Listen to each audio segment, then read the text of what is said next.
सो हम बात स्टार्ट कर रहे हैं विद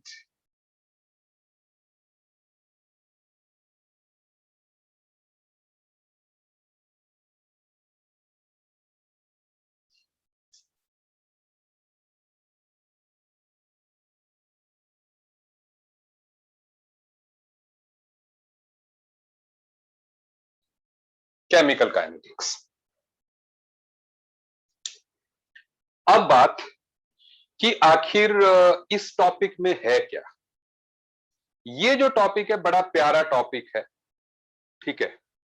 और ये टॉपिक वैसे मेरे हिसाब से 11th में होना चाहिए था कि केमिकल इक्विलिब्रियम से पहले, क्योंकि जो केमिकल इक्विलिब्रियम में हमने किया कुछ कुछ बातें इस टॉपिक में भी है। बेसिकली इस टॉपिक में जो बात है वो रेट ऑफ रिएक्शन की बात की गई है। रेट ऑफ रिएक्शन मतलब स्पीड ऑफ रिएक्शन, स्पीड है ना, रिएक्शन किस स्पीड से चलती है उसकी बात है इस सारे टॉपिक में। और ऐसे कौन कौन से फैक्टर्स हैं जो स्पीड को अफेक्ट करते हैं। तो बड़े काम का टॉपिक है ये, क्योंकि हर इंडस्ट्री में रिक्वायरमेंट होती है कि रिएक्शन किस स्पीड से चलानी है। ये बड़ा मैटर करता है। मैंने जैसे मैं कहूं, आपने आपके घर में जैसे दही आता है, हर रोज आता है, ठीक है। गर्मी के मौसम में भी आता है, सर्दी के मौसम में आता है। जैसे अमूल दही मान लो आप खाते हैं, जो घर में नहीं जमाते, ठीक है ना।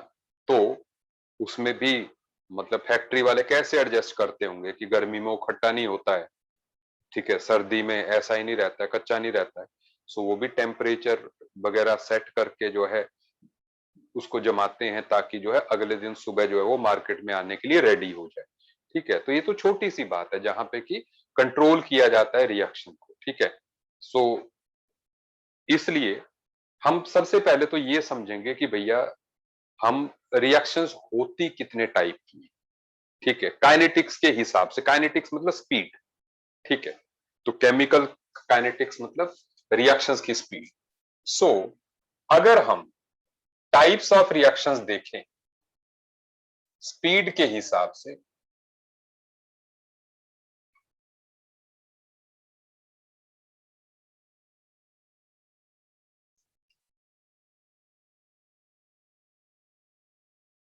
सो सबसे पहले आती हैं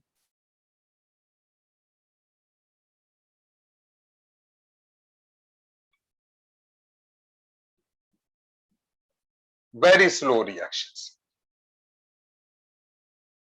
अब ये जो वेरी स्लो रिएक्शंस हैं, वेरी स्लो रिएक्शंस में क्या आ जाता है। वेरी स्लो रिएक्शंस में आ गया, जैसे आप एग्जांपल देखें,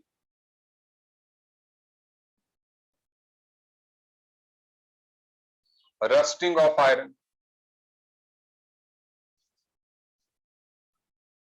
ठीक है, कि भाई उसको महीनों लग जाते हैं आयरन को रस्ट होने के लिए, ठीक है। बहुत स्लो जो है रिएक्शन चलती है, ठीक है। अच्छा, ऐसे आप कुछ रेडियो एक्टिव रिएक्शंस भी कह सकते हैं जो कि स्लो चलती है, रेडियो एक्टिव डिसइंटीग्रेशन, ठीक है ना, सालों साल लग जाते हैं, ठीक है। ओके। और इसमें दूसरी रिएक्शंस आती हैं वेरी फास्ट रिएक्शंस।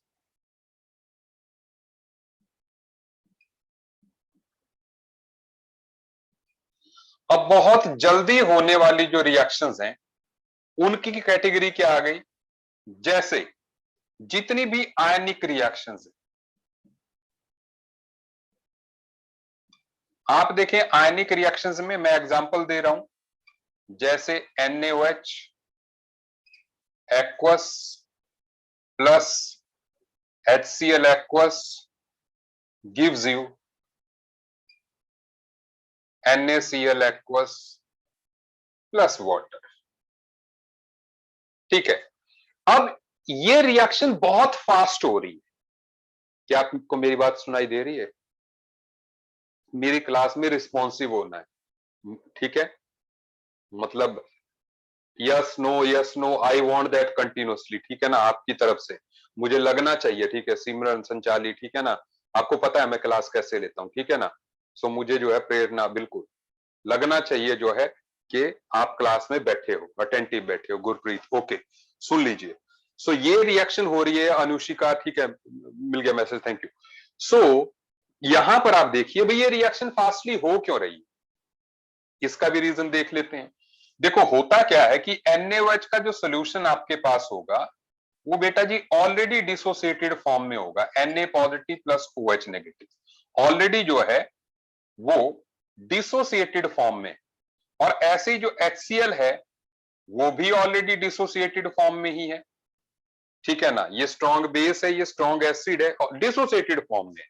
अच्छा, और जो NaCl बनेगा वो भी डिसोसिएटेड फॉर्म में है, ठीक है। सो इसमें है क्या, मतलब ये जो एंटायर रिएक्शन हो रही है फिर उसमें हो क्या रहा है, उसमें सिर्फ ये हो रहा है कि H पॉजिटिव और OH नेगेटिव मिलके सिर्फ वाटर बना रहे हैं। मतलब इस सारे रिएक्शन में सिर्फ जो है मिलना है, टूट कुछ नहीं रहा है, क्योंकि जो टूटने वाले हैं वो पहले टूट गए हैं। देखो NaOH पहले का टूटा हुआ, स्ट्रॉन्ग बेस है तो पहले से डिसोसिएटेड होगा, HCl स्ट्रॉन्ग एसिड है पहले से डिसोसिएटेड होगा, मतलब इस रिएक्शन के दौरान टूटना कुछ नहीं। तो जब सिर्फ जुड़ना ही है तो ऐसे में रिएक्शन बहुत फास्टली हो जाती है। क्या आप मेरी बात समझ रहे हैं? तो ऐसी रिएक्शन जो है बहुत फास्टली हो जाएगी, ठीक है। अच्छा, और भी हम जैसे चलिए, जैसे प्रेसिपिटेशन रिएक्शन भी आप देख लीजिए, सिल्वर नाइट्रेट NaCl के साथ AgCl के व्हाइट प्रेसिपिटेट बना देगा, उसमें भी यही होगा कि एकदम से AgCl, Ag पॉजिटिव और Cl नेगेटिव आपस में मिलेंगे और white precipitate of AgCl will be formed, ठीक है। तो वो भी जो है आयनिक रिएक्शन ही है। अच्छा, थर्ड कैटेगरी की जो रिएक्शन है दैट इज मॉडरेट रिएक्शन।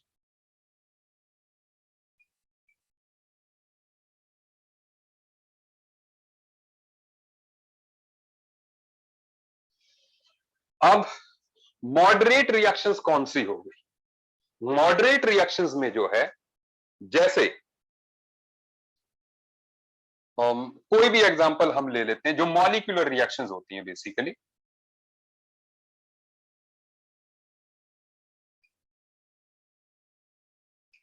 अब मॉलिक्यूलर रिएक्शन का आप एग्जांपल देखें, जैसे मैं लिखूं यहां पर N2 plus 3H2 giving you 2 ammonia, ये रिएक्शन। अब ये मॉडरेट स्पीड से चलती, भाई मॉडरेट से क्यों चलती है, ठीक है, बहुत फास्ट क्यों नहीं होती, बहुत स्लो क्यों नहीं होती? देखो पहले देखते हैं बहुत फास्ट क्यों नहीं है ये, क्योंकि इसमें क्या होना है, पहले N ट्रिपल बॉन्ड N टूटना है, ये बॉन्ड पहले टूटना है, तो इसको टूटने में टाइम लगेगा। ऐसे ही हाइड्रोजन और हाइड्रोजन के 3 बॉन्ड टूटने, है ना, 3 बॉन्ड H और H के टूटने हैं, उसके बाद जो है नए बॉन्ड बनने हैं नाइट्रोजन और हाइड्रोजन के 3। सो बॉन्ड टूटने में भी टाइम लगेगा और बॉन्ड बनने में भी टाइम लगेगा। इसलिए जो मॉलिक्यूलर रिएक्शंस होती हैं वो मॉडरेट पेस से चलती हैं। बेटा जी मेरी बात समझ में आ रही है आपको? ठीक है, जो मॉलिक्यूलर रिएक्शंस होती हैं इसलिए जो है वो मॉडरेट होती है। क्लियर, गुरप्रीत को क्लियर हो गया, एंजल को क्लियर हो गया, नाइस। सिमरन ठीक है, नाइस, बहुत बढ़िया। रिया ने दे दिया, प्रेरणा ओके ओके, फाइन फाइन, चलो नोट भी करते जाओ साथ, बहुत बढ़िया, नोट कर लिया।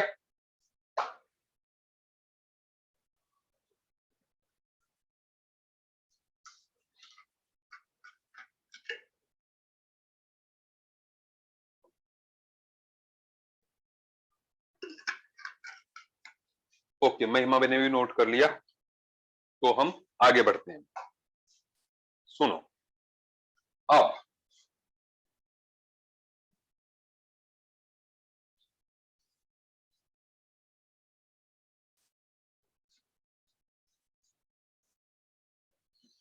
अब इसके बाद जो है, देखो आप एक बात का ध्यान रखिए, इस टॉपिक में केमिकल काइनेटिक्स में ना ही हमारा इंटरेस्ट बहुत स्लो रिएक्शंस में है, क्योंकि वो सालों लगा देंगी जो है होने में, ठीक है ना। रेडियो एक्टिव डिसइंटीग्रेशन जो है मतलब हजारों सालों लगा देते, ठीक है, रिएक्शन होने में, ठीक है। तो हमारा उनमें इंटरेस्ट नहीं है। दूसरा, हमारा वेरी फास्ट में भी नहीं है इंटरेस्ट। भाई NaOH और HCl की रिएक्शन इतने फास्टली होती है, उसको अपने को और फास्ट करने से कोई मतलब नहीं है, ठीक है, हम उसको स्लो भी नहीं कर पाएंगे बहुत ज्यादा। तो हमारा वेरी फास्ट और वेरी स्लो में ज्यादा इंटरेस्ट नहीं। हमारा किस में इंटरेस्ट है? जो मॉडरेट रिएक्शन है। अब मॉडरेट में आ गया जैसे N2+3H2 गिविंग यू, ये ठीक है ना। और दूसरा जैसे कर्ड, दही का जमना, उसको स्लो कर सकें, फास्ट कर सकें, ऐसी जो कि मतलब कुछ घंटों में रिएक्शंस हो जाती, ठीक है। उन रिएक्शंस को, या दिन लग जाए, ठीक है ना, उन रिएक्शंस में हमारा इंटरेस्ट है। पहली बात तो ये। अच्छा, अब सुने, इस सारे टॉपिक में, इस सारे टॉपिक में एक चीज की तो बात चलेगी, that is rate of reaction. एक चीज जो इस टॉपिक में बहुत टर्म जो है चलती रहेगी, that is rate of reaction, ठीक है। अब रेट ऑफ रिएक्शन का मतलब क्या हुआ? रेट ऑफ रिएक्शन का मतलब है स्पीड ऑफ रिएक्शन, ठीक है। रेट ऑफ रिएक्शन का मतलब हुआ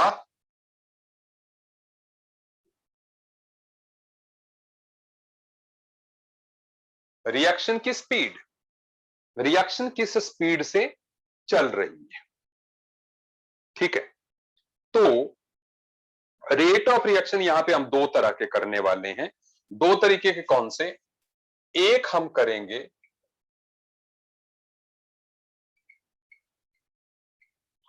एवरेज रेट, और दूसरा हम करेंगे इंस्टेंटेनियस रेट, ठीक है। Average rate and instantaneous rate. अब ये एवरेज और इंस्टेंटेनियस रेट को समझते हैं, ठीक है। तो देखिए आप, मान लो कोई रिएक्शन है, जैसे A moles of A plus B moles of B giving you C moles of C, D moles of D,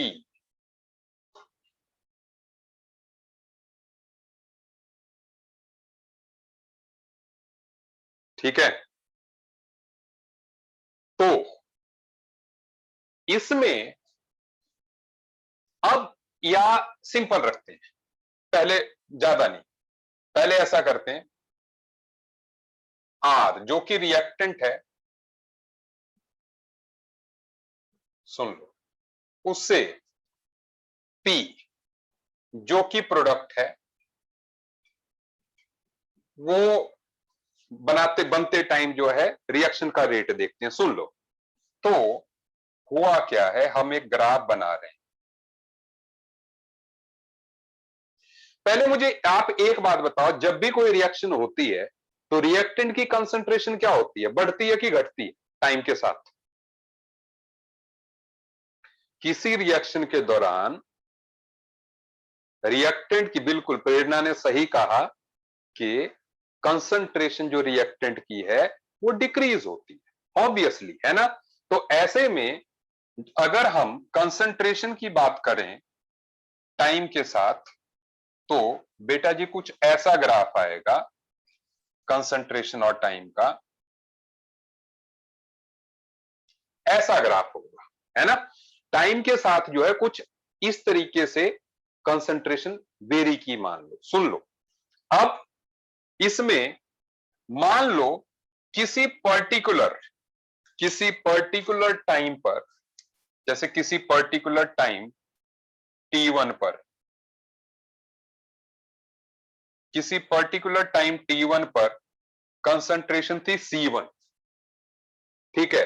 और किसी बाद में, काफी टाइम के बाद, किसी पर्टिकुलर टाइम T2 पे कंसंट्रेशन हो गई C2।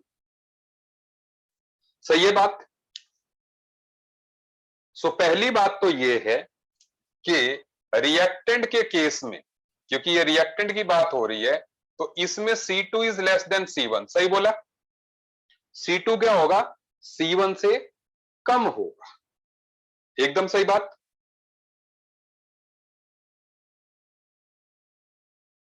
होगा कि नहीं? होगा ना। अच्छा, अब सुने, सो अब जो है इसमें जो हम एवरेज रेट लिखेंगे जी इसका, that will be equal to C2 minus C1 upon T2 minus T1। सही बात है, ऐसे लिखेंगे। लेकिन एक बात मुझे बताओ, इससे एवरेज रेट जो आएगा वो पॉजिटिव वैल्यू होगी या कि नेगेटिव होगी? Will this be a positive value और नेगेटिव वैल्यू?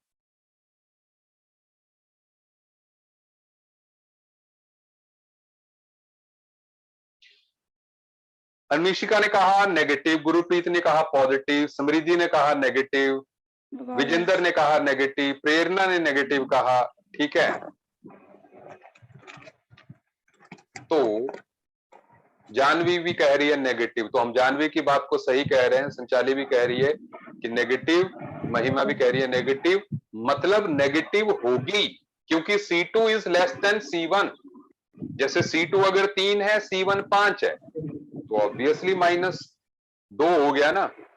लेकिन रेट कभी भी नेगेटिव नहीं लाना है हमने। तो रेट कभी भी नेगेटिव ना आए, इसके लिए रिएक्टेंट की जब भी डिकम्पोजिशन होगी हम साइन नेगेटिव खुद से लगाएंगे। नेगेटिव साइन हम अपनी तरफ से लगाएंगे जब रिएक्टेंट की डिकम्पोजिशन की बात आए, ताकि ऑलवेज रेट जो है पॉजिटिव रहे। बेटा जी समझ आ गई बात? ठीक है, मतलब रिएक्टेंट की डिकम्पोजिशन की तरफ जो है आपको माइनस साइन खुद से लगाना है ताकि जो है रेट पॉजिटिव रहे ऑलवेज। डन? ओके, बढ़िया। अब सुने, अब अगली बात क्या है?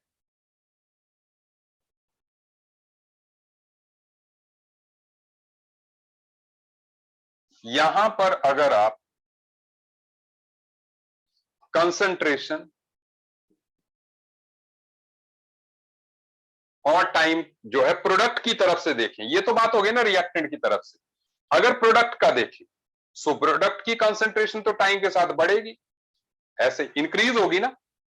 प्रोडक्ट की concentration will increase with time. तो अगर उसका रेट निकालना है हमने, उसमें क्या करेंगे कि मान लो जैसे किसी टाइम T1 पे concentration C1 concentration at time T1 and there is concentration C2 at time T2। ठीक है, यहां पर C2 is greater than C1, सो ऐसे में जो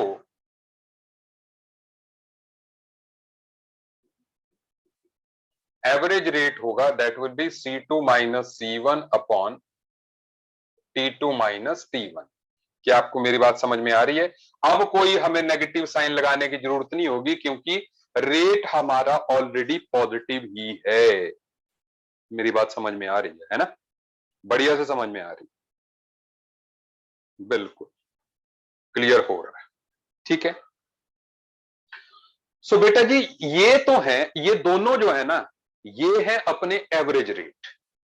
ये दोनों जो हैं, ये दोनों हैं अपने क्या? Average rate.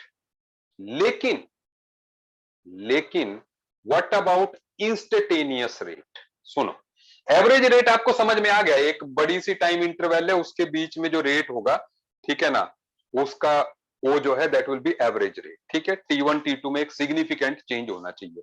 लेकिन what is this instantaneous rate? सुन लो, तो इसको हम ऐसे भी लिख सकते हैं, जो एवरेज रेट है ना उसको हम लिख सकते हैं delta C upon delta T। ठीक है, और यहां भी delta C upon delta T, this is average rate. Okay,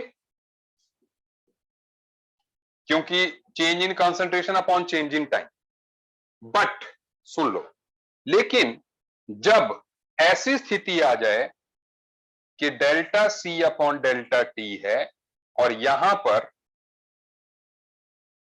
limit delta T approaches 0, so ये बन जाएगा DC अपॉन DT। मैं समझा रहा हूं बात, देखो, जब ऐसा हो कि भाई ये जो T2 और T1 का जो डिफरेंस है ना, ये कम होता गया, कम होता गया, कम करते गए, हम करते गए, करते गए, करते गए, ऐसा डिफरेंस हो गया कि इनके बीच में डिफरेंस जीरो हो गया, लगभग जीरो हो गया, मतलब फ्रैक्शन ऑफ सेकंड हो गया। समझ रहे हैं बात? ठीक है। तो जब डेल्टा टी की वैल्यू जीरो को अप्रोच करती है, तो ये जो टर्म है ना, delta C upon delta T, इसको हम डीसी अपॉन डी लिख देते हैं। मतलब इससे अंडरस्टूड है कि जो टाइम का डिफरेंस है वो बहुत नेग्लिजिबल है, एक इंस्टेंट हो गया, मतलब फिर वो। क्या आप मेरी बात समझ पा रहे हैं कि नहीं? है ना? जैसे भी मान लो ये 10 मिनट का डिफरेंस था, लेकिन मैं घटाता गया 5 minute, 4 minute, 1 minute, 1 second, 1 second से भी कम, ऐसे मिली सेकंड, माइक्रो सेकंड, मतलब एक इंस्टेंट की बात हो गई कि भैया किस रेट से चल रही है।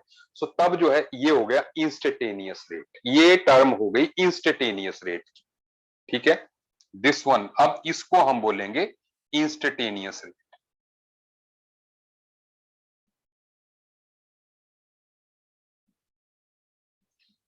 अब बात यह है कि इंस्टेंटेनियस रेट निकलेगा कैसे? इंस्टेंटेनियस रेट निकलेगा कैसे? जैसे मान लो हमने किसी, आप मेडिकल का स्टूडेंट है, थोड़ा ध्यान देना, हमने किसी टाइम टी पे इंस्टेंटेनियस रेट निकालना है, किसी टाइम टी पे इंस्टेंटेनियस रेट निकालना, तो हम इसका स्लोप लेंगे। स्लोप मतलब कैसे? इस पॉइंट पे स्लोप ऐसे लिया जाएगा, इसको ऐसे टच किया जाता है, ऐसे। तो इस पॉइंट से, मतलब ये जो कर्व है ये इस पॉइंट से टच होना चाहिए और एक स्लोप लेते हैं। समझ आ रही है मेरी बात? ठीक है। सो इसका जो स्लोप है वो ही इंस्टेंटेनियस रेट है। मान लो ये x है, ये y है, तो slope is equal to x upon Y, that is equal to dc upon dt। क्या आपको मेरी बात समझ में आ गई? हम एक स्लोप लेंगे बेटा जी, यहां पे जिस भी पॉइंट पे आपको बोला जाए कि टी पॉइंट पे जो है जी इंस्टेंटेनियस रेट निकालो, तो हमने एक स्लोप बनाना है यहां पर। वो किसको, इधर किसको टच करेगी, इधर किसको करेगी। मान लो इधर एक्स पॉइंट पे टच कर रही है, इधर वाई पॉइंट पे कर रही है, तो X upon Y will be हमारा इंस्टेंटेनियस रेट। मेरी बात समझ में आ गई?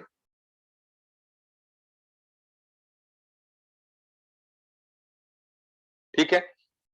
तो ऐसे ही प्रोडक्ट में भी ऐसे ही किया जाता है। ठीक है, प्रोडक्ट में भी हम स्लोप ही लेते हैं। ठीक है। सो यहां भी जो स्लोप होगा that will B DC upon dt। I hope आपको मेरी बात जो है समझ में आ गई। बट आपको मतलब टर्म समझनी है, इंस्टेंटेनियस मतलब for a fraction of second, fraction of second का डिफरेंस जो है दैट इज इंस्टेंटेनियस। नोट कर लिया आपने? नोट कर लें।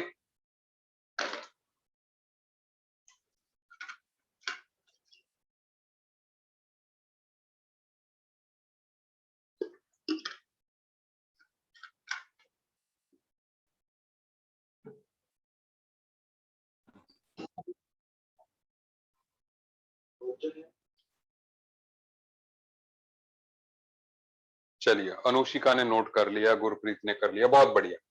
ठीक है, साथ साथ में समझते जाना है, बढ़िया से समझते जाना है। ठीक है, बड़ा प्यारा सा टॉपिक है ये। ठीक है,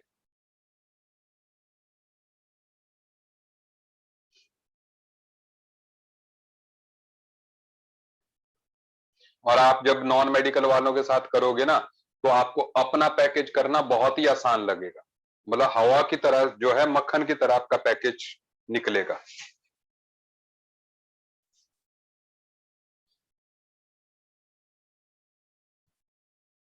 जो नए सर ने आपको second law of Faraday second law कराया था, वो समझ में आया आपको?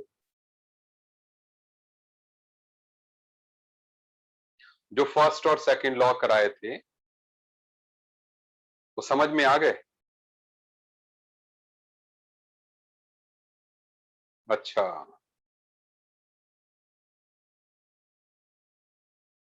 नहीं आए, नहीं आए, है ना? हम्म।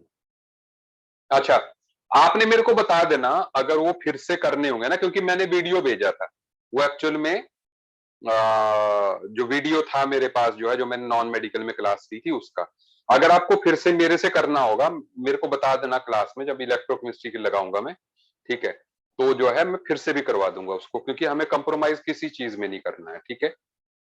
अच्छा, वीडियो से आ गया था समझ, बहुत बढ़िया बहुत बढ़िया, तब तो ठीक है, नाइस। चलिए, लेकिन ठीक है, मैं फिर से क्लास में पूछ लूंगा आपसे, ठीक है। अच्छा, अब सुने, इसको मिटा दूं बेटा जी मैं,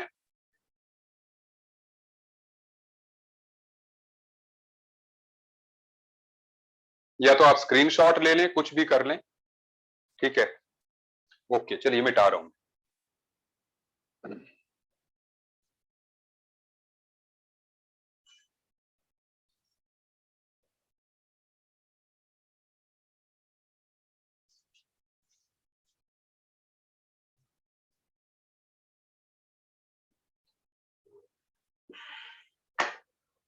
अब सुने, next thing,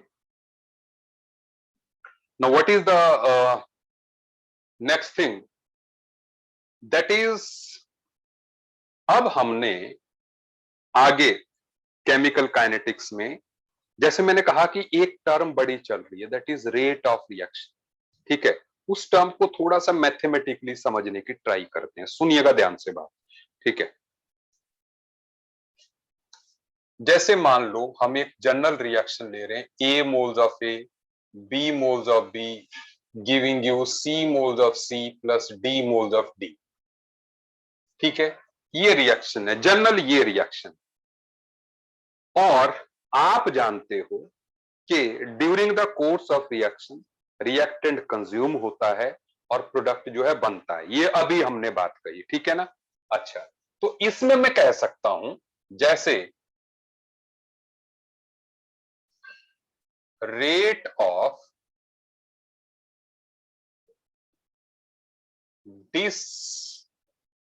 disappearance of A is equal to minus DA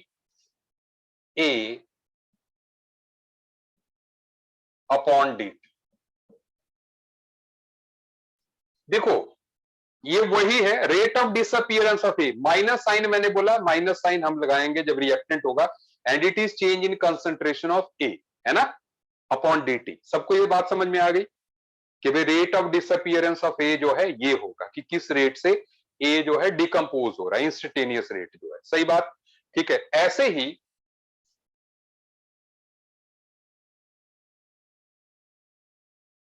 rate of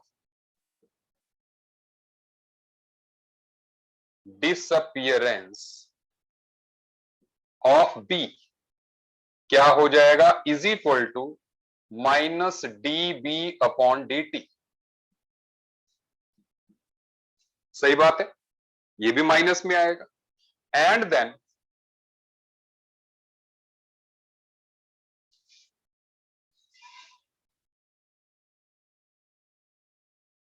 rate of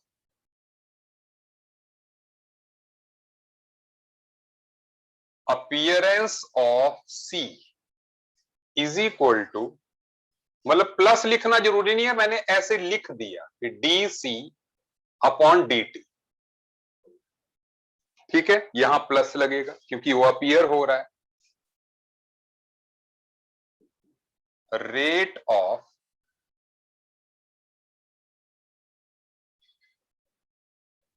appearance of D is equal two plus D D upon D T, सही बात है, ऐसे लिख सकते हैं, है ना। ये तो आपको बात आसानी से समझ में आ गई है ना, कोई बड़ी प्रॉब्लम नहीं। अच्छा, मुझे एक बात बताओ, क्या ये सभी बराबर होंगे,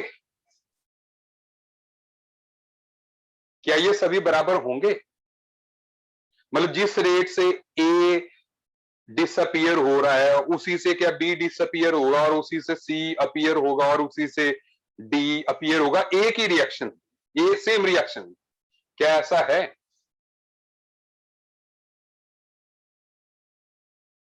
गुरप्रीत ने हाँ की कि हाँ ऐसा है कि ये सब बराबर हो, ये सब बराबर हो, ठीक है। लेकिन जैसे मैं small A B C D की जगह से आपको थोड़ा सा आसानी से समझाने के लिए मैं ऐसे कर देता हूं कि इसको मैंने लिख दिया एक, या हाँ चलो एक लिख दिया, इसको दो लिख दिया, इसको तीन लिख दिया, इसको चार लिख दिया। अब सुनो आप भाई, यही है कॉफिशिएंट का मतलब, एक दो तीन चार। लेकिन ये रिएक्शन तो हमें ये बता रही है कि जितनी देर में एक मोल ए का कंज्यूम हो रहा है उतनी देर में 4 मोल डी के बन रहे हैं। सही बात है। मतलब अगर एक सेकंड में इसका एक मोल खत्म हो रहा है तो इसके 4 मोल बनेंगे, और इसके 2 मोल कंज्यूम होंगे और इसके 3 मोल बनेंगे। सही बात है कि नहीं?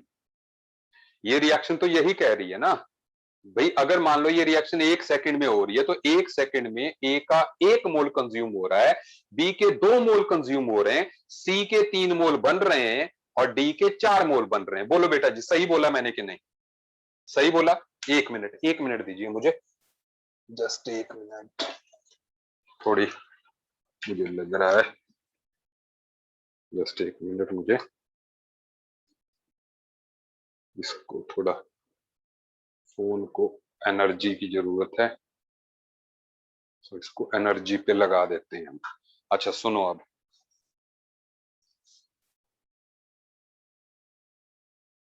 तो अब अगर ऐसी बात है, अब अगर ऐसी बात है तो इसका मतलब ये सब बराबर नहीं होंगे। इसका मतलब ये हो गया कि रेट ऑफ डिसअपियरेंस ऑफ ए जो है 1/4 होगा rate of appearance of D, क्योंकि पर सेकंड इसके तो 4 मोल बनेंगे, इसका 1 मोल डिकम्पोज होगा। सही बोला कि नहीं? तो सबके रेट्स जो है बराबर नहीं होते। ठीक है भाई, जैसे जैसे मैंने आपको 11th में एक एग्जांपल दिया था, हमने लिमिटिंग रिएजेंट के टाइम किया था, एक कार, 4 टायर, फिर एक कंप्लीट कार बनती है ना, चैसी, 4 टायर, फिर कंप्लीट कार बनती है। तो भाई अगर एक फैक्ट्री में मान लो कार की मैन्युफैक्चरिंग हो रही है, तो जितनी देर में जो है एक चैसी कंज्यूम होती है उतनी देर में 4 टायर कंज्यूम हो रहे हैं, तो 4 टायर का कंजप्शन का रेट 4 गुना हो गया ना चैसी की कंजप्शन के रेट से। मतलब अगर एक दिन में 100 कारें बनती हैं तो एक 100 चैसी की जरूरत है और 400 टायर की जरूरत है ना, तो कंजप्शन बराबर तो नहीं होगी, जितनी चैसी उतने टायर। नहीं, समझ में आ रही है बात, है ना? तो अब सुनो, समझ आ रही है, ठीक है ना? अब सुनो, अब बात आती है कि आखिर नाउ भाई ये तो इनके इंडिविजुअल रेट्स हो गए, ये तो इनके इंडिविजुअल रेट्स हो गए अपीयरेंस और डिसअपीयरेंस की, लेकिन there comes rate of reaction. ठीक है, रेट ऑफ रिएक्शन। अब मैथमेटिकली रेट ऑफ रिएक्शन को हम कैसे कहेंगे, मैं सीधे लिख रहा हूं, आप समझिए। Rate of reaction is equal to minus D A upon D T is equal to minus D B. अब इसको मैं फिर से कॉफिशिएंट पे ले आता हूं, 1 2 3 4 को, कि A moles of A, B moles of B, C moles of C, D. Small A B C D का मतलब 1 2 3 4 है, ये आप समझ गए। सो डिवाइडेड बाय ए, इसको divided by B D T, divided by D C, divided by C D T, and then D D, divided by D D T. This is rate of reaction. समझ लें आप कि जो भी इनके rates हैं उसको उनके कॉफिशिएंट से डिवाइड कर दो, जैसे स्मॉल ए से इसको डिवाइड कर दो तो ये पर मोल आ जाएगा। अब ये बराबर हो जाएगा। अब कैसे बराबर होगा, सुनो, इस डी और ए में मैं कंपेयर करा रहा हूं भाई। जैसे अगर मान लो डी का फॉर्मेशन का रेट 4 गुना है तो हमने उसको 4 से डिवाइड भी कर दिया ना, तो अब वो बराबर हो गया ए के, क्योंकि उसको 1 से डिवाइड किया है। ए मीन्स 1, मैंने कहा ए means 1, B means 2, C 3, D 4।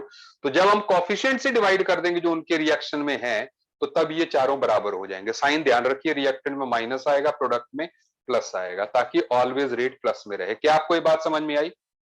So rate of reaction जो है that is rate of individual component divided by it's coefficient, divided by it's coefficient. Is it okay? सब ध्यान दे दीजिए, ये सबको पता होना चाहिए। Is that clear?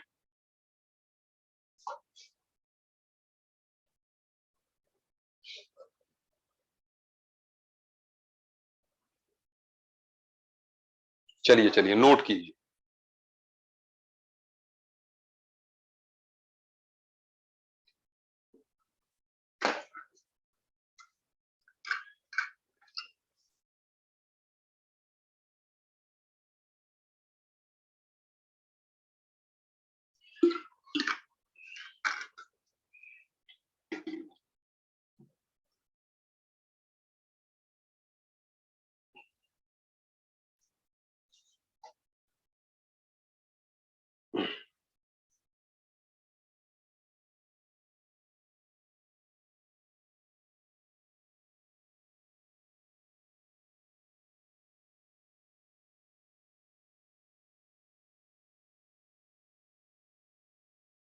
डन, ठीक है।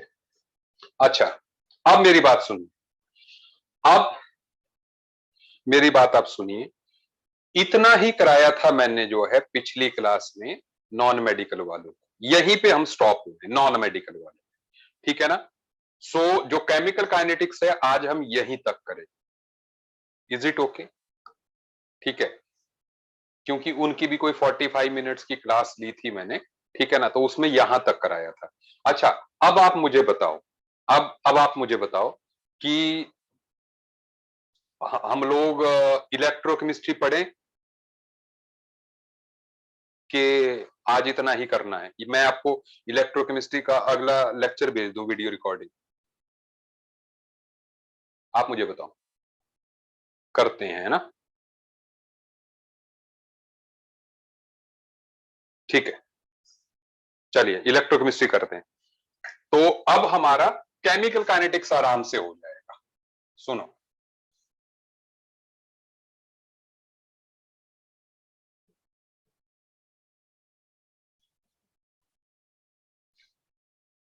अच्छा, सो क्या सभी ने सेकंड लॉ ऑफ थर्मोडायनेमिक्स पढ़ लिया था? Second law, Faraday second law पढ़ लिया था?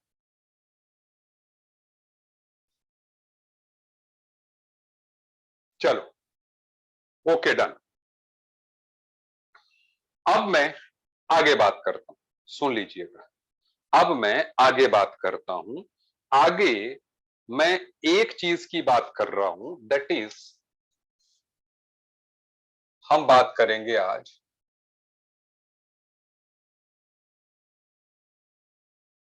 कंडक्टेंस की।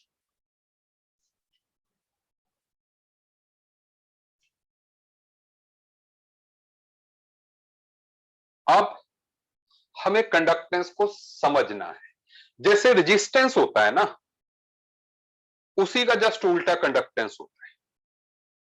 भाई करंट को, हाँ, रेसिप्रोकल ऑफ रेजिस्टेंस, बिल्कुल बिल्कुल, बहुत बढ़िया। थोड़ी थोड़ी बात जो है आप लोग जानते हैं, फिजिक्स में आपने पढ़ा होता है, मुझे बड़ा अच्छा लगता है कि चलिए मेरा काम थोड़ा आसान हो जाता है। लेकिन यहां पर हम कंडक्टेंस को दो पार्ट्स में कैटेगराइज कर रहे हैं। पहले तो सुनते जाइएगा आप, देखो, एक तो कंडक्टेंस हो गई जी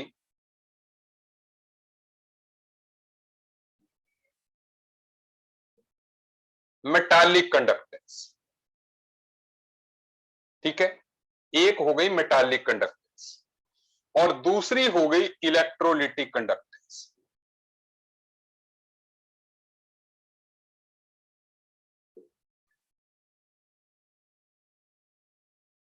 अब दोनों में डिफरेंस क्या है?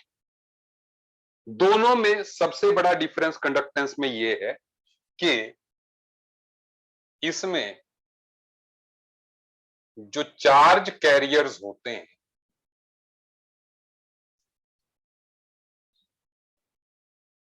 Are electrons. चार्ज कैरियर्स जो है इलेक्ट्रॉन्स है, ठीक है? इलेक्ट्रॉन्स चार्ज को कैरी करते हैं। भाई मेटल में पता है आपको, ठीक है ना, कि मेटालिक बॉन्डिंग हमने पढ़ी हुई है कि मेटल आयन स्टैटिक रहते हैं एंड इलेक्ट्रॉन जो है इधर से उधर जाते हैं, यही होता है वायर के थ्रू। ठीक है, जबकि इसमें जो है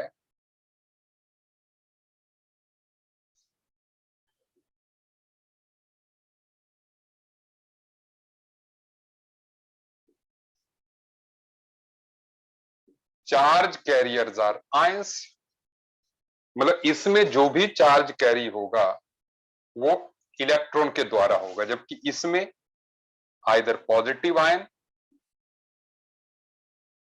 आइदर नेगेटिव आयन। ठीक है, सो बड़ा डिफरेंस तो दोनों में ये आ गया कि इसमें जो है सिर्फ electron will carry the charge, इसमें जो है ions will carry the charge. दूसरी बात,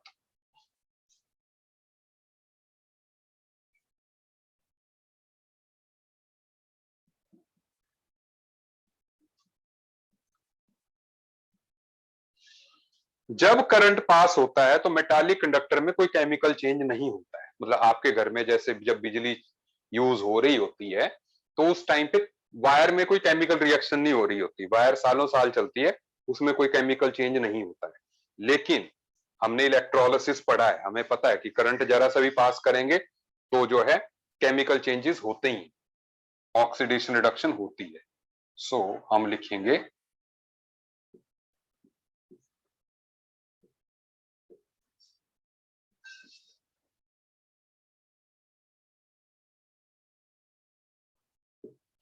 chemical changes takes place. Is it okay? अच्छा, next thing,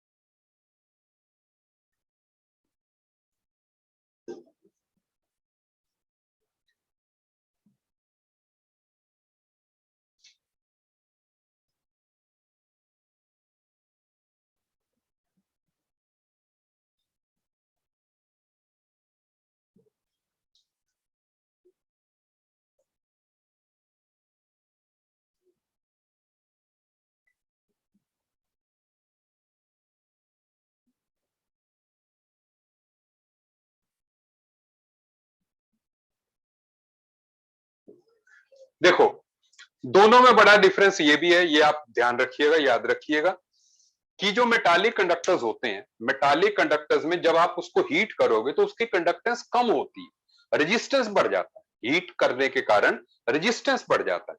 ठीक है ना, जबकि जो है जो इलेक्ट्रोलिटिक कंडक्टर्स होते हैं उनमें अगर आप टेम्परेचर बढ़ाओगे तो क्या होता है, उनकी विस्कोसिटी वगैरह कम हो जाती है। जैसे पानी में कोई रिएक्शन हो रही है, आप हीट करोगे तो विस्कोसिटी कम हो जाएगी, तो आयंस जल्दी जल्दी मूव करने लग जाएंगे, तो कंडक्टेंस बढ़ जाएगी। Is it okay? इलेक्ट्रोलिटिक में कंडक्टेंस बढ़ेगी टेम्परेचर के साथ, और नॉर्मल मेटल्स में जो है कंडक्टेंस जो है घटेगी टेम्परेचर के साथ। बेटा जी समझ आ गई बात? सो ये जो है तीन बड़े बड़े पॉइंट्स जो है आप नोट कर लें। ठीक है, लेकिन हमारा जो पार्ट है, हमने जो आज पढ़ना है, एक्चुअल में हमारा मेटालिक पढ़ने का नहीं है इरादा, हम पढ़ेंगे इलेक्ट्रोलिटिक कंडक्टेंस को। ठीक है, कि कैसे जो है सॉल्यूशंस में जो है कंडक्टेंस अफेक्ट होती है।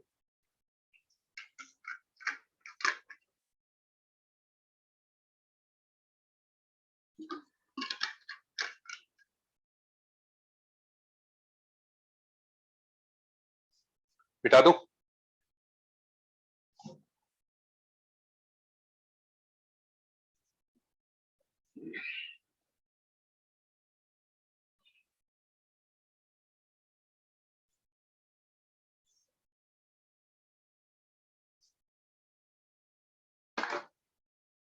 अब ध्यान दीजिए,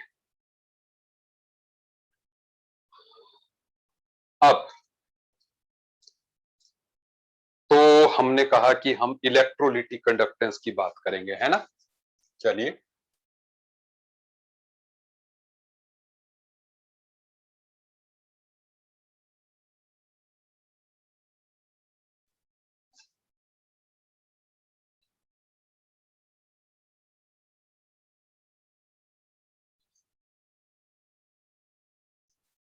सो अब इलेक्ट्रोलिटिक कंडक्टेंस में आपने बेटा जी एक फार्मूला पढ़ा है पहले से, R is equal to rho L upon A। क्योंकि जब मैंने नॉन मेडिकल वालों को कराया था तब उन्होंने भी ये फार्मूला पढ़ा हुआ था। सो आपने भी ये फार्मूला पढ़ा हुआ है ना? यस, रिया ने पढ़ा हुआ है, प्रेरणा ने, अनुशिका, क्या बात है यार। ठीक है, फिजिक्स में पढ़ा है बिल्कुल। बस बस उसी की बात मैंने करनी है। विजेंद्र ने पढ़ा है, शीतल ने पढ़ा है, गुरप्रीत, विजेंद्र, ठीक है ना? क्या बात है। ठीक है, सुनो, तो यहां से शुरुआत करते हैं। जब हमने ये पढ़ा है, ठीक है, तो रो क्या होता है?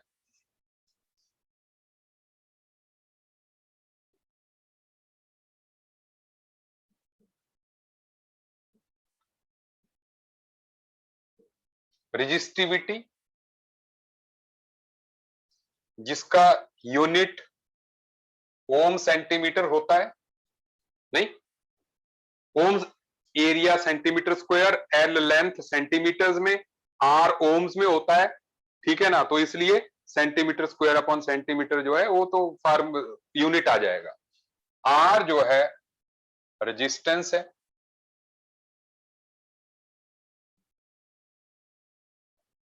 इसका यूनिट ओम में है।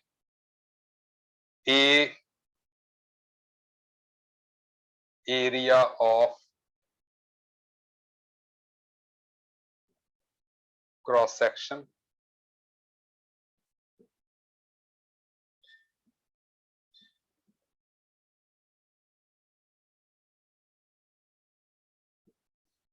ऐसे ही सब लिख दिए मैंने, ठीक है?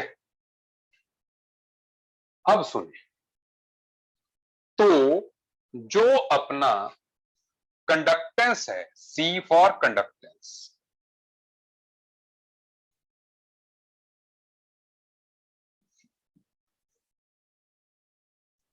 That is inverse of R. सही है, ये आपने अभी कहा, किसी ने मुझे मैसेज में डाला था कि it is inverse of R, you know this, ठीक है? वैसे ही देयर इज अनदर टर्म, इसको बोलते हैं हम कंडक्टिविटी,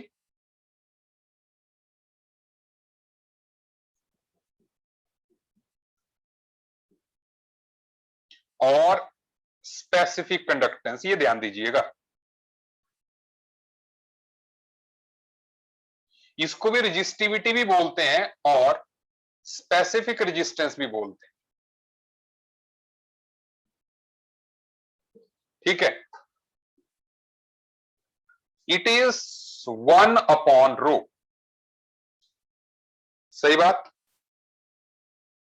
तो अगर इसको इसको और इसको हम यूज करेंगे, so we will say 1 upon C is equal to 1 upon kappa into L upon A, जिसको हम लिख सकते हैं C is equal to kappa into A by L.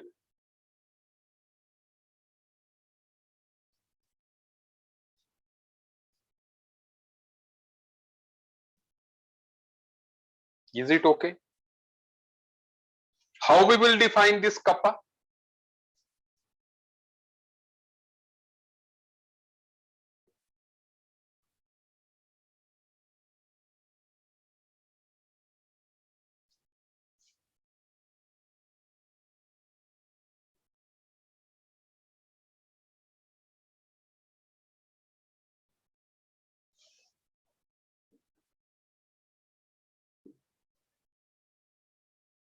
The conductance of 1 ml of solution.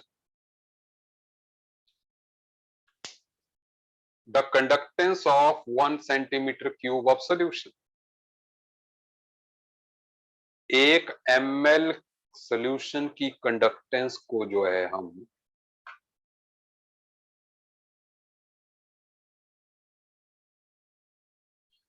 Specific conductance बोलते हैं, 1 ml solution की, ठीक है? 1 ml सोल्यूशन लो, उसकी कंडक्टेंस जब मेजर करोगे उसको हम स्पेसिफिक कंडक्टेंस बोलेंगे। सुन लीजिए, मतलब जब एरिया 1 सेंटीमीटर स्क्वायर होगा, लेंथ 1 सेंटीमीटर होगी, तो C will be equal to kappa ना। So the conductance of 1 ml of solution is called kappa. लेकिन अब आपके दिमाग में आ रहा होगा ये 1 ml की कंडक्टेंस कैसी, 1 ml मतलब क्या? देखो हम क्या करते हैं, सुनो, ऐसे हमने ऐसे मेटल प्लेट ली, ये ली मेटल प्लेट,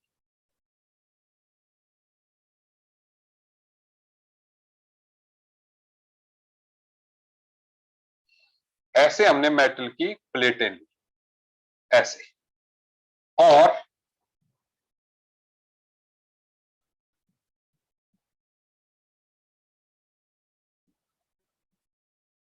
इसमें इनके बीच का डिस्टेंस है 1 सेंटीमीटर, ये इसकी चौड़ाई भी 1 सेंटीमीटर, इसकी हाइट भी 1 सेंटीमीटर इलेक्ट्रोड की।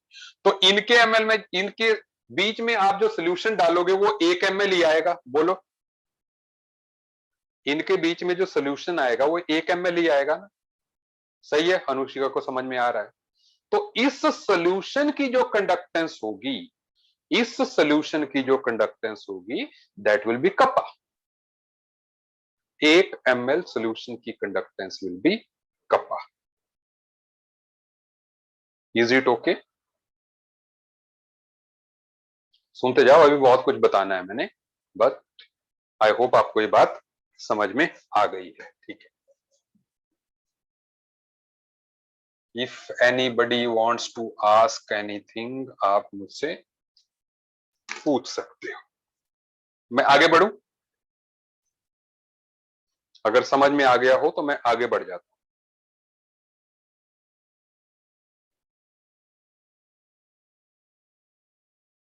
चलिए, अनुशिका ने कह लिया तो मैं आगे बढ़ रहा हूं, जानवी ने भी कह लिया, नाइस नाइस नाइस, बहुत बढ़िया।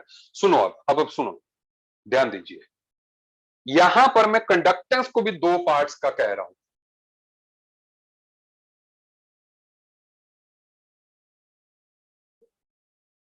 कंडक्टेंस दो तरह की है, वन इज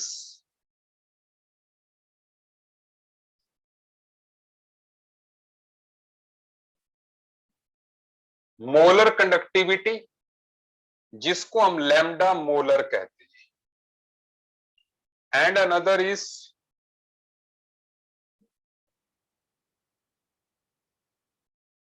इक्विवेलेंट कंडक्टिविटी।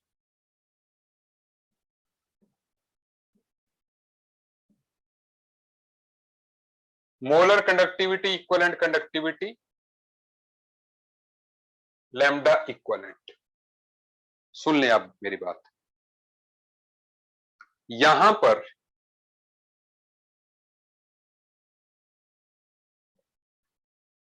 ये मोलर, देखो पहले तो मैं बताता हूं आपको, पहले तो आपको टर्म, कई जगह टर्म ही कंफ्यूज कर देगी। दरअसल एनसीईआरटी में जिस तरीके की दी है मैं उसी तरीके की बात कर रहा हूं।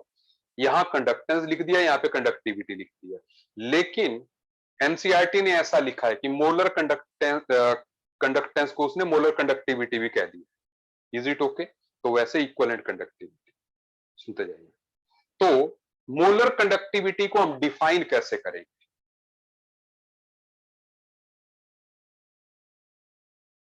The conductance of a solution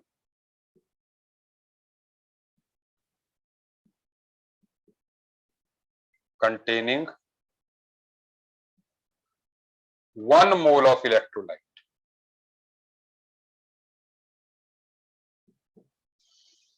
The conductance of a solution containing 1 mole of electrolyte.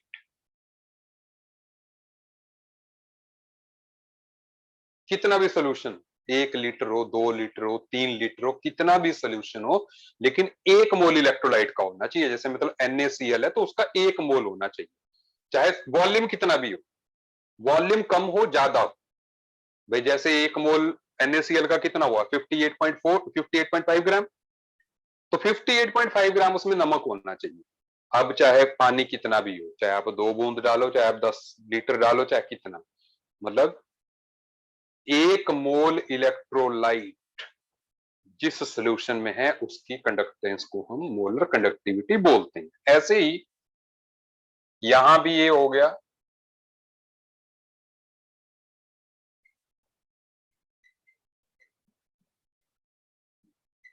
The conductance of A solution containing 1 gram equivalent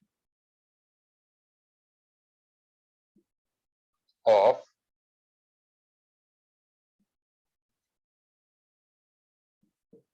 electrolyte. The conductance of a solution containing 1 gram equivalent of electrolyte. Is it okay? अब मैं समझाता हूं आपको, पहले आप definition लिख लो, ठीक है? ये सारी बात मैंने समझानी है आपको, आप डेफिनेशन जस्ट लिख लो।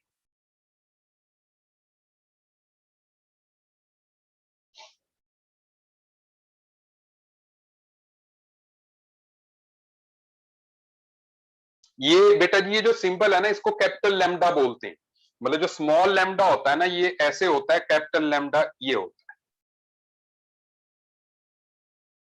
सही है? स्मॉल लैम्डा होता है जो हम वेवलेंथ के लिए यूज करते हैं, कैपिटल लैम्डा ये है।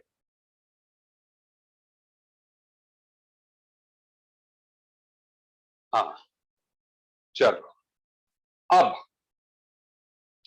अब मैं, सुन लो, बीइंग मेडिकल स्टूडेंट, सुन लें आप मेरी बात, बीइंग मेडिकल स्टूडेंट, यहां पर मैं सीधे जंप कर रहा हूं फार्मूले पे।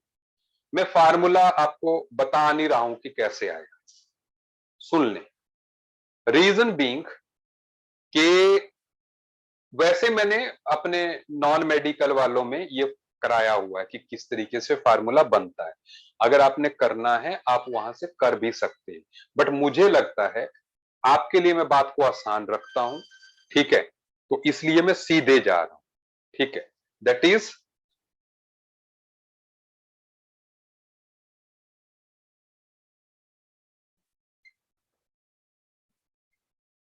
a relation between kappa and lambda molar, relation between kappa and lambda molar. So हम लिख सकते हैं कि lambda molar is equal to kappa into 1000 upon molarity। सुन लो, सीधे लिख लो, lambda molar is kappa into 1000 upon molarity. Formula आपको याद रहेगा, ठीक है? अच्छा, और lambda equivalent is equal to kappa into 1000 upon normality.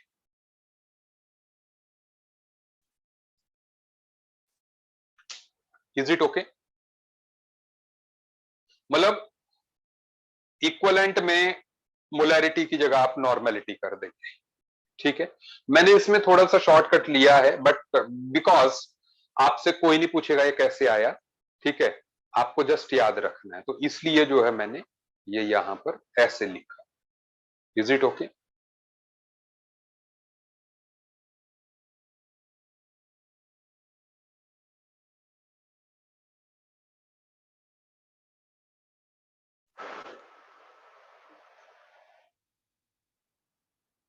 कर लिया आपने नोट?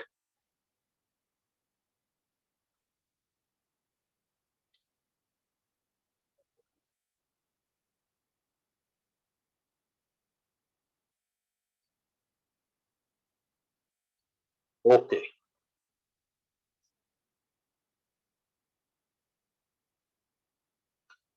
अब बढ़ते हैं हम आगे।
Variation of lambda with dilution, solution को डाइल्यूट करेंगे तो लैम्डा पे क्या फर्क पड़ेगा, ये हमने देखना है।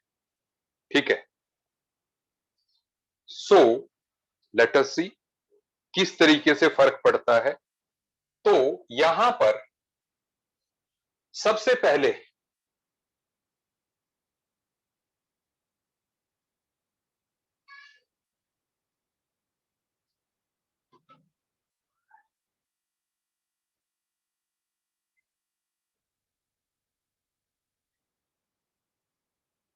For strong electrolytes, strong electrolytes मतलब जैसे एग्जांपल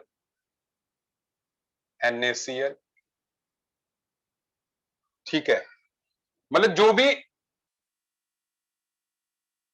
सॉल्ट है या स्ट्रॉन्ग एसिड है HCl या स्ट्रॉन्ग बेस है ना, या सॉल्ट है, जैसे ये दोनों सॉल्ट हैं, ठीक है, ये स्ट्रॉन्ग एसिड है, ये स्ट्रॉन्ग बेस है। सॉल्ट तो कोई भी हो वो स्ट्रॉन्ग इलेक्ट्रोलाइट ही होता है। क्या आपको मेरी बात समझ में आ रही है कि स्ट्रॉन्ग इलेक्ट्रोलाइट में हाउ दिस वेरीज। तो यहां पर हमने एक ग्राफ देखना है, सुन लो।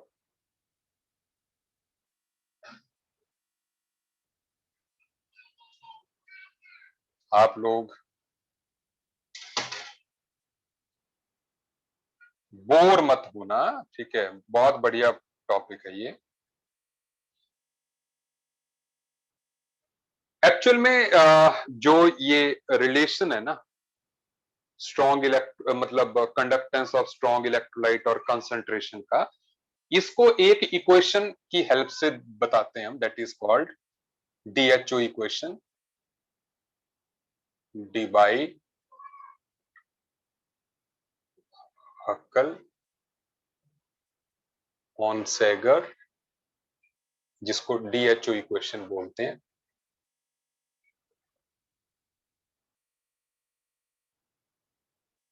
अब वो इक्वेशन कहती है कि lambda at a particular concentration is equal to lambda at infinite dilution minus B into root C. इस इक्वेशन को ऐसे ही रख लीजिएगा अभी, ठीक है ना, मतलब अपने दिमाग में, बाद में बात करेंगे कि ये कहां यूज करनी है हमने। सुन लो, अभी मैं यहां पे बता रहा हूं, ये स्ट्रेट लाइन की इक्वेशन है बेसिकली, कि lambda and root of concentration. Strong electrolyte में कुछ ऐसा ग्राफ ऑब्जर्व हुआ, प्लीज सब लोग मुझे रिस्पॉन्ड भी कीजिएगा अगर समझ आता जाएगा। ये एक स्ट्रेट लाइन की तरह है, it is a straight line, ठीक है, पूरी स्ट्रेट लाइन ही है ये। और आप देख रहे हो, सुनो, आप देख रहे हो ये धीरे धीरे बढ़ रही है, मतलब बहुत ज्यादा स्लोप नहीं है, ये स्लोप मैंने ज्यादा दे दिया, ये स्लोप बहुत ज्यादा नहीं है, कम स्लोप है, ठीक है, आप देख रहे हैं। तो इससे क्या, आप देखो, रूट ऑफ कंसंट्रेशन को अगर आप देखोगे तो उल्टा चलते हैं, मतलब इस तरफ अगर कंसंट्रेशन बढ़ रही है तो इस तरफ क्या हो रहा है, हमारा सोल्यूशन क्या हो रहा है, डाइल्यूट होता जा रहा है। सही बात कह रहा हूं, इस तरफ को चलोगे तो डाइल्यूट होता जा रहा है। तो मतलब अगर आप रिवर्स में चलोगे तो आप देख रहे हो जैसे जैसे डाइल्यूट करते जा रहे हो तो कंडक्टेंस क्या है, बढ़ रही है, दिख रहा है आपको, डाइल्यूट करने के साथ साथ कंडक्टेंस जो है बढ़ती जा रही है। से यस और नो, दिख रहा है कि नहीं, रिस्पॉन्ड करो। ओके, अच्छा अब सुनो मेरी बात, चलिए बढ़िया, अब सुनो सुनो सुनो, क्योंकि कई बार रिस्पॉन्ड नहीं करते हैं तो मुझे लगता है पता नहीं यार मैं कैसा पढ़ा रहा हूँ, ठीक है ना, तो मुझे भी कॉन्फिडेंस चाहिए होता है ऑनलाइन में कि भैया समझ रहे हैं सारे लोग, सुन लो। क्योंकि कई बार टॉपिक ऐसा आ जाता है ना जो कि थोड़ा सा मतलब जो है हम इजी बनाने की ट्राई करते हैं, उसमें होता बहुत कुछ है, तो मेडिकल के लिए मैं थोड़ा सा आसान करने की ट्राई कर रहा हूँ। सुनो, अब डाइल्यूट करने के साथ साथ आप देख रहे हैं कंडक्टेंस बढ़ रही है। पहले मैं आपको जवाब देता हूं एक बात का, भाई बढ़ क्यों रही है, जैसे NaCl को ही अगर आप देखो, NaCl को देख लो, भाई क्यों बढ़ेगी, NaCl तो हाई कंसंट्रेशन पे भी फुली डिसोसिएटेड था Na पॉजिटिव और Cl नेगेटिव में, पानी और डालोगे तो फिर भी फुल्ली डिसोसिएटेड ही है। तो कंडक्टेंस क्यों बढ़ रही है? जब आयंस बराबर रह रहे हैं तो क्यों बढ़ रही है? Are you getting my point? भाई NaCl तो इस कंसंट्रेशन पे भी फुल्ली डिसोसिएटेड था, आपने 1 मोल डाला तो उसका 1 मोल Na पॉजिटिव बन गया, 1 मोल Cl नेगेटिव बन गया, है ना? भाई वो ही कैरी करेंगे ना, आयंस ही चार्ज को कैरी करेंगे। तो चार्ज कैरी करने वाले आयंस तो बराबर रहे, तो फिर क्यों कंडक्टेंस बढ़ रही है, फिर ग्राफ ऊपर क्यों जा रहा है ना? सुनो, इसका रीजन क्या है, ध्यान दीजिएगा। देखो, आप यहां पर मैं बता रहा हूं, आपको बात समझनी है जल्दी से। जैसे मान लो ये मैंने नेगेटिव इलेक्ट्रोड ले ली, कैथोड ले ली। अब अगर कंसंट्रेटेड NaCl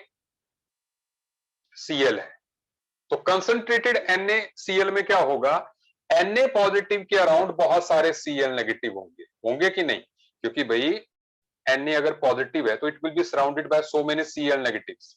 बोलो सही कहा मैंने कि नहीं?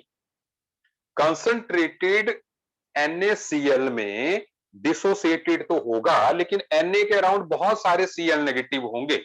तो इसके कारण अगर इस Na पॉजिटिव को इस नेगेटिव इलेक्ट्रोड के पास पहुंचना है बेटा जी, तो ये पूरा केज ड्रैग करके लेके जाना पड़ेगा।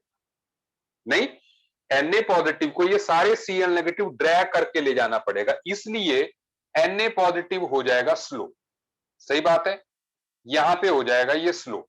जबकि जब आप डाइल्यूट कर दोगे इस स्टेज में, जब आप डाइल्यूट कर दोगे इसको, सो डाइल्यूट के केस में जो केज है वो हो जाएगा छोटा, हो जाएगा छोटा ना, तो तब ये हो जाएगा फास्ट। सही है बात? जब केज छोटा हो गया, भाई डिसोसिएटेड फुल्ली है, लेकिन केज जो है छोटा हो गया, क्योंकि जैसे आप पानी डालोगे तो Cl नेगेटिव इधर उधर बिखर जाएंगे, तो केज छोटा हो जाएगा। Is it okay? अब समझिए बात, अब अभी समझिए। हाँ, तो मतलब ये हो गया कंसंट्रेटेड के केस में, ये हो गया डाइल्यूट के केस में। और अगर सुनो, एक तीसरी बात भी यहां पे कर लेते हैं कि अगर मान लो इनफाइनाइट डाइल्यूशन कर दें,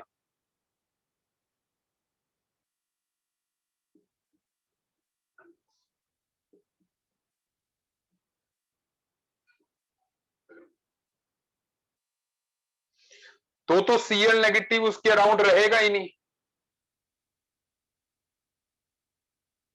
नहीं, अगर हम इनफाइनाइट डाइल्यूशन कर देते हैं, ठीक है, तो कोई Cl नेगेटिव अराउंड इसके रहेगा ही नहीं। इनफाइनाइट डाइल्यूशन का मतलब समझते हैं? खूब पानी डाल दी। इनफाइनाइट डाइल्यूशन का मतलब समझ गए? बहुत ज्यादा पानी डाल दिया हम, ठीक है ना? सो इसलिए तब तो कंडक्टेंस लगभग मतलब परफेक्ट हो जाएगी। क्या बेटा जी आप मेरी बात समझ रहे हैं? इसलिए थोड़ा सा इंक्रीज होता है ऐसे। और क्योंकि स्ट्रेट लाइन चल रही है, तो आप देखो, प्रैक्टिकली डाइल्यूट करने की आपकी एक लिमिट है, लेकिन आप जानते हैं ये स्ट्रेट लाइन है, तो इसलिए आप इसको एक्स्ट्रा प्लॉट करके आप निकाल सकते हो कि जब जीरो कंसंट्रेशन होगी, मतलब इट इज लैम्डा इनफाइनाइट, मतलब इनफाइनाइट मतलब इनफाइनाइट डाइल्यूशन पे आप लाइन को एक्स्ट्रा प्लॉट करके ये निकाल सकते हो कि इनफाइनाइट डाइल्यूशन पे कंडक्टेंस क्या होगी। सही बात है, निकाल सकते हो कि नहीं? देख रहे हो आप ग्राफ से? अगर मैं ग्राफ को एक्स्ट्रा प्लॉट करता हूं, सो आप मिला सकते हो इसको जीरो कंसंट्रेशन के साथ, जीरो कंसंट्रेशन के साथ मिला सकते हो कि जब कंसंट्रेशन जीरो होगी मतलब डाइल्यूशन हो जाएगी पूरी तरीके से, तो कंडक्टेंस क्या होगी। बोलो सही है कि नहीं?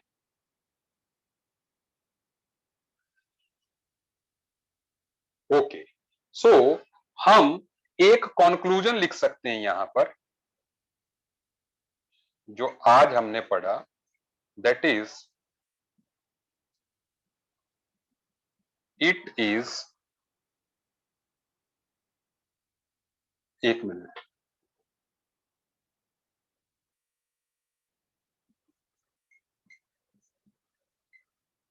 Conductance of strong electrolytes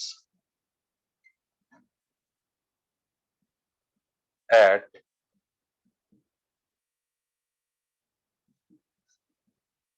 infinite dilution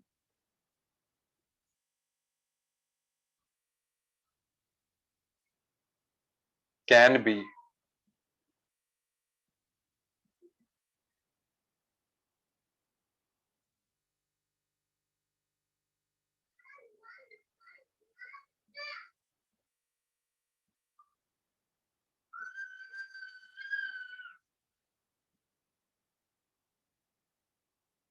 can be found experimentally. मतलब ये ग्राफ तो हमने एक्सपेरिमेंटली बनाया है ना, तो एक्सपेरिमेंटली हम जो है इनफाइनाइट डाइल्यूशन पे कंडक्टेंस निकाल सकते हैं by extra plotting the graph. कर सकते हैं ऐसा, है ना, जैसा हमने किया। ओके, आज हम इतना ही करेंगे।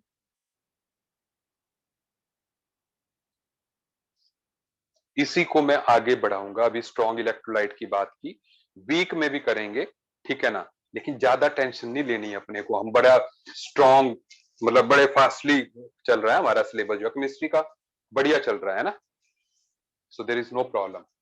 ठीक है, हमने 3 टॉपिक, तीसरा टॉपिक चल रहा है वो भी एंड पे, ठीक है। सो चिंता मत कीजिए, ठीक है। सो कर लिया आपने नोट, समझ आ गया? बोर्ड पे लिखा हुआ किसी को कुछ समझना हो, बोर्ड पे लिखा हुआ किसी को कुछ समझना हो, चलिए।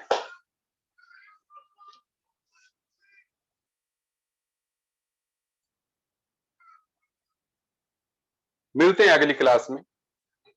आज का लेक्चर मैं अपलोड कर दूंगा, आज ही अपलोड हो जाएगा। कुछ भी आपको पूछना होगा आप अगली क्लास में मेरे से पूछ लेना, क्योंकि आगे भी ये अभी टॉपिक कंटिन्यूड रहेगा कंडक्टेंस जो है, ठीक है ना। Till then bye bye. Okay, group में सेंड कर दूंगा, ठीक है। Okay, bye bye.